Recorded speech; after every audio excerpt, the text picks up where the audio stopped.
अस्सलाम वालेकुम प्यारे साथियों, क्या आपने कभी सोचा है अगर हम नमाज नहीं पढ़ेंगे तो हमारा क्या अंजाम होगा।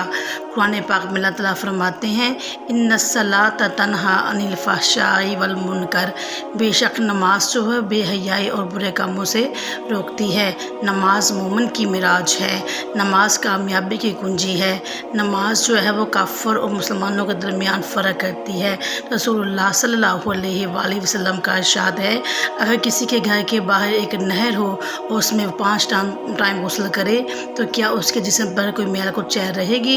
इसी तरह जो बंदा नमाज अदा करता है उसके बेगुनाह जो है वो जुड़ जाते हैं, ख़त्म हो जाते हैं और इंसान गुनाहों से पाक हो जाता है। छोटे छोटे गुनाह जो है हमारे अगले वज़ू करने के दौरान जो है वो मिट जाते हैं, ख़त्म हो जाते हैं।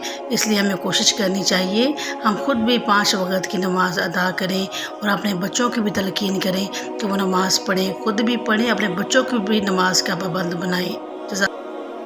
अस्सलाम वालेकुम प्यारे साथियों, क्या आपने कभी सोचा है अगर हम नमाज नहीं पढ़ेंगे तो हमारा क्या अंजाम होगा। कुरान पाक में अल्लाह ताला फरमाते हैं, इन्नस्सलात तन्हा अनिल फ़हशाई वल मुनकर, बेशक नमाज जो है बेहयाई और बुरे कामों से रोकती है। नमाज मोमिन की मिराज है, नमाज कामयाबी की कुंजी है।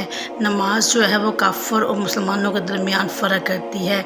रसूलुल्लाह सल्लल्लाहु अलैहि वसल्लम का इरशाद है, अगर किसी के घर के बाहर एक नहर हो और उसमें 5 टाइम गुस्ल करे तो क्या उसके जिस्म पर कोई मैल को चैर रहेगी। इसी तरह जो बंदा नमाज अदा करता है उसके बेगुनाह जो है वो जुड़ जाते हैं, ख़त्म हो जाते हैं और इंसान गुनाहों से पाक हो जाता है।